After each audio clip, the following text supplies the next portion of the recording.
जी, प्रणाम। मैं शुभम जायसवाल। मैं बनारस का रहने वाला हूँ।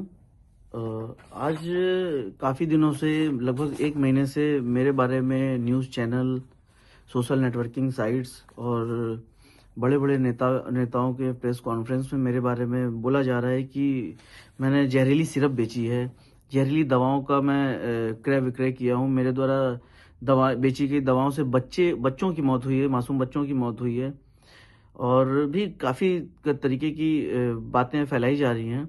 यहाँ तक कि सदन में भी ये बात बोला गया है कि यूपी में और बनारस में मेरे द्वारा ऐसी ऐसी दवाओं का विक्रय किया गया है जो कि प्रतिबंधित है, नकली हैं और नशीली हैं, और ऐसी दवाएँ जो जिनसे बच्चों की मौत हुई है।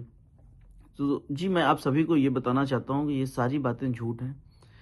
माननीय अखिलेश यादव जी, जो कि समाजवादी पार्टी के राष्ट्रीय अध्यक्ष हैं, उन्होंने भी इस पे टिप्पणियां की हैं। उनके अलावा भी बहुत से नेता लोग ऐसा बोल रहे हैं कि मैंने जहरीली सिरप बेची है, बच्चों की मौत हो गई है, या खांसी हो तो आप सिरप मत पीजिए। जी, ऐसी इस तरीके की बहुत सी बातें हुई हैं। आप सभी को मैं ये बिल्कुल क्लियर करना चाहता हूँ कि ये सारी बातें झूठ हैं। मेरे द्वारा ऐसा कोई कार्य नहीं किया गया है। आप देखिए कि ये है फेंसिडिल कफ सिरप। ये एबट हेल्थ केयर का आता है। एबट हेल्थ केयर एक मल्टीनेशनल कंपनी है। जी, आपको मैं बता दूं कि फेंसिडिल कफ सिरप ना ही प्रतिबंधित है, ना ही जहरीली है, ना ही किसी भी तरह की नारकोटिक श्रेणी में आती है। आप, मेरे पास डॉक्यूमेंट्स हैं इससे रिलेटेड जो भारत सरकार ने जारी किए हुए हैं। ये एक सामान्य श्रेणी की दवा है जिसको कफ होने पे यूज करते हैं। आपको मैं ये भी दिखाना चाहता हूँ जो बच्चों की मौत हुई थी।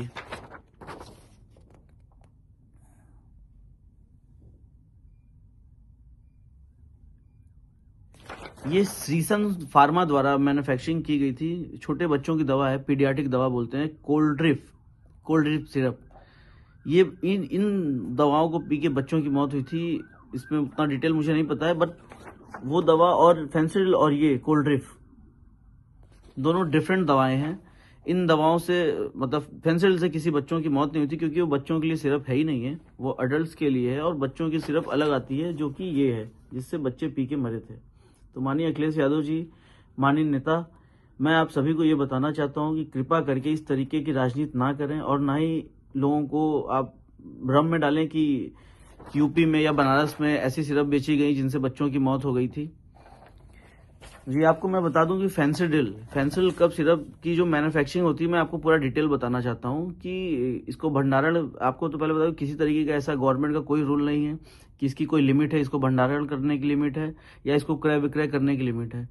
इसकी बेचने की विधि, हमने काम करने से पहले ड्रग डिपार्टमेंट में आरटीआई डाला था, जिससे हमें रिप्लाई आया था। इसको बेचने का तरीका उन्होंने ये बताया था कि लाइसेंस धारियों को माल बेचना है, और उनका सारा भुगतान जो है, जो जो उससे रिलेटेड पेमेंट है, वो सिर्फ बैंक से ही करना है। ये हमें उन्होंने डिटेल दिया था। मेरे द्वारा जो भी क्रय विक्रय किए गए सब ड्रग एक्ट को फॉलो करते हुए किए गए। किसी भी तरीके ड्रग एक्ट का वायलेशन हमने नहीं किया है। आपको बता दें कि कंपनी इसको कैसे बनाती है। कंपनी बनाती है तो इसमें जो कोडिन फॉस्फेट होता है, कोडिन फॉस्फेट का कोटा भारत सरकार के अंडर में, मिनिस्ट्री ऑफ फाइनेंस के अंडर में एक डिपार्टमेंट होता है, CBN, central bureau of narcotics, जो इसका कोटा कंपनियों को अलॉट करता है। सारी कंपनियों को वही कोटा अलॉट करते हैं, कोडिन का कोटा अलॉट करते हैं। मानिए एग्जांपल कि 5 किलो कोटा एबट हेल्थ केयर ने खरीदा, उससे उन्होंने 5 लाख बोतल मैन्युफैक्चरिंग की फेंसिडिल की, तो वो उसका ब्यौरा भी भारत सरकार को बेचने से पहले देते हैं कि हमने ये कोटा लिया तो इससे 5 लाख बोतल फेंसिडिल कफ सिरप का मैन्युफैक्चरिंग किया है। तो आप बताइए कि अगर वो 5 लाख बोतल का जब मैन्युफैक्चरिंग करके डिटेल का भारत सरकार को दे रहे हैं, तो माल बना के बेचेंगे ही। माल फिर वो बिल करते हैं हमारे जैसे डिस्ट्रीब्यूटर्स को। आपको बता दें कि इंडिया में इकलौते हम अकेले डिस्ट्रीब्यूटर नहीं थे, अकेले हम बेचने वाले नहीं थे। बनारस, झारखंड में मेरे पास था साइली टेरर्स के नाम से, दिल्ली में एक फर्म थी, उत्तराखंड में एक फर्म थी, एमपी में एक फर्म थी। इस तरीके से और भी काफ़ी जगह कई फर्में थी जहाँ पे कंपनी फेंसिडिल बिल करती थी। और गाजियाबाद में पकड़े गए माल में हमारे यहाँ का कोई माल नहीं था, साइली ट्रेडर्स का कोई माल नहीं था। सोनभद्र में साइली ट्रेडर्स का कोई माल नहीं पकड़ा गया। रांची में साइली ट्रेडर्स का कोई माल नहीं पकड़ा गया। तीनों जगहों का माल जो था वो दिल्ली का था। उस पर बैच नंबर, एक्चुअली क्या होता है, दवाओं पे बैच नंबर मेंशन होता है, जिससे आप पता कर सकते हैं या कोई भी डिपार्टमेंट पता कर सकता है कि ये माल किस जगह का बिल हुआ है। तो ये माल झारखंड से ना होकर दिल्ली का माल बिल किया हुआ था, दिल्ली की कुछ पार्टियां हैं उनके नाम पे बिल हुआ था।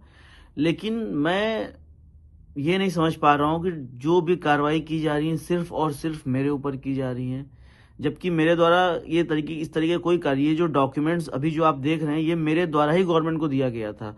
जब मेरे यहाँ पे एक्चुअली फेंसिल कफ सिरप का प्रोडक्शन कंपनी बंद कर दी है, रीजन कि इसी तरीके डिपार्टमेंटल हेडक होते थे तो कंपनी ये बंद कर दी है। कंपनी ने बनाना बंद कर दिया। हमारे पास भी जो भी स्टॉक पड़े हुए थे हमने उसको लास्ट टाइम जुलाई लास्ट में हमारे यहाँ से स्टॉक खत्म हो गया था, हमने सब माल बेच दिया था, सारी पार्टियों को, सारे लाइसेंस धारियों को बेचा था। किसी तरीके के अवैध व्यापार करने वालों को हमने माल नहीं बेचा है। जिसको भी दिया है सब दुकानदार थे, उनके लाइसेंस थे, उनके ड्रग लाइसेंस, उनके वैलिड ड्रग लाइसेंस उनके पास थे, उनके रूटीन जीएसटी सर्टिफिकेट थे उनके पास, उनके दुकान का जीपीएस फोटो हमारे पास था कि उनकी दुकानें हैं कि नहीं है, हमने जीपीएस फोटो। उसके बाद जब हम माल बेचते हैं उनको तो हमने उनसे ऑर्डर पैड पे, लेटर पैड पे ऑर्डर मंगाया जाता है मेरे द्वारा। उसके बाद उनको बिल करते हैं माल बिल करने के तरीका ये है कि उनका हम सेल इनवॉइस बनाते हैं, ई वे बिल बनाते हैं, ई इनवॉइस करते हैं और ट्रांसपोर्ट के थ्रू माल भेजते हैं। ट्रांसपोर्ट की बिल्टी होती है, जो ई वे बिल बनता है, जिस गाड़ी से माल उस पार्टी को डिलीवर होता है उस गाड़ी का डिटेल उस ई वे बिल पे मेंशन होता है, ताकि मतलब वो ओवरऑल सारा बिल कंप्लीट करके फिर हम माल उनके पास भेजते हैं। लोग बता रहे हैं कि माल मेरे द्वारा भेजा गया माल उनके पास नहीं पहुंचा है, या वो सिर्फ कागजों पे फर्म है। आपको मैं बता दूं कि जो भी ई वे बिल पे गाड़ियों का डिटेल है उससे टोल का डिटेल निकाल लिया जाए, चेक कर लिया जाए कि गाड़ियां वहां गई हैं कि नहीं, माल उनको डिलीवर हुआ है कि नहीं। हमारे पास माल डिलीवर होने के बाद हम बिल की रिसीविंग लेते हैं, बिल्टी की रिसीविंग लेते हैं। हमारे पास ऑल डॉक्यूमेंट्स हमने ड्रग डिपार्टमेंट्स के लिए मेंटेन करके रखा था, जो हमने अपने झारखंड ड्रग डिपार्टमेंट को दिया। झारखंड ड्रग डिपार्टमेंट द्वारा जहां जहां हमने माल भेजा वहां के ड्रग अथॉरिटी को ये शेयर किया गया। उसके बाद जहां जहां हमने माल बेचा था वहां वहां हमारे खिलाफ मुकदमा ड्रग डिपार्टमेंट द्वारा लिखवाया गया और एनडीपीएस में मुकदमे लिखवाए गए, 420 में मुकदमे लिखवाए गए। बनारस, जौनपुर, चंदौली, गाजीपुर, सोनभद्र, हर जगह हमारे खिलाफ मुकदमे लिखवा दिए गए हैं। आपको मैं बता दूं कि मेरा किसी तरीके का या मेरी फैमिली का किसी तरीके का कोई भी आपराधिक हिस्ट्री नहीं रहा है, क्योंकि हम एक व्यवसायी परिवार से बिलोंग किए हैं और हम सिर्फ व्यवसाय किए हैं। एक दवा व्यवसायी होने के नाते हमने फेंसिल जिस तरीके से बेचा उस तरीके से बाकी प्रोडक्ट्स भी हमने बेचे हैं। उसका डेटा कोई नहीं दे रहा। 100 करोड़ की बात की जा रही है, 100 करोड़ का माल खपा दिया गया, माल बेच दिया गया। जी हाँ, बिल्कुल हमने माल बेचा है, क्योंकि कंपनी बना रही है तो हम लेंगे। अगर हमको दोषी बनाया जा रहा है तो कंपनी दोषी क्यों नहीं है? जिस तरीके से कंपनी ने हमको माल दिया उस तरीके से हमने आगे पार्टियों को बेचा है। और किसी को भी हमने माल बेच दिया, हम उनसे पेमेंट लेने के हकदार है ना, कि वो माल का क्या कर रहे हैं उसका डिटेल हम नहीं दे सकते हैं या हम नहीं ले सकते हैं उनसे। गाजियाबाद, सोनभद्र में भी मुकदमा हमारे खिलाफ लिखा दिया गया। गाजियाबाद में आपको बता दें कि गाजियाबाद में जो भी अभियुक्त पकड़ा गया माल के साथ, सौरभ त्यागी से मेरा कोई संबंध नहीं था, लेकिन ड्रग डिपार्टमेंट्स के कुछ अधिकारी जबरदस्ती मेरा नाम लिखवा दिए थे, क्योंकि वो मुझसे पैसे की डिमांड करते थे और मैंने पैसे देने से हमेशा मना किया, क्योंकि पैसे वो देते हैं जो गलत काम करते हैं। मेरे द्वारा किसी तरीके कोई गलत काम नहीं किया गया था। ड्रग डिपार्टमेंट्स के बड़े अधिकारी जो हैं उन्होंने जबरदस्ती मेरा नाम वहां फोन करके लिखवाया। बनारस में ड्रग डिपार्टमेंट के अधिकारी मेरा नाम जबरदस्ती फोन करके लिखवाया लखनऊ से।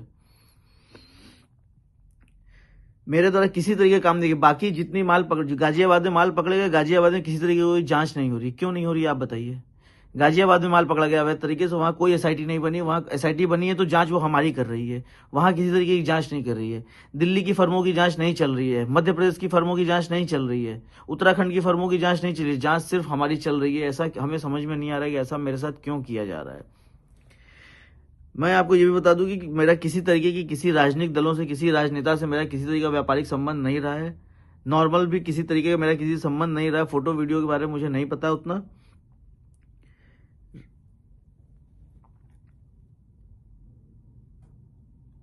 और एक और छोटी सी बात बताना चाहता हूँ। ये राजा ज्योति आनंद सिंह एक हमारे मित्र रहे हैं, हमारे साथी रहे हैं। 1 साल पहले उनकी मृत्यु हो गई थी।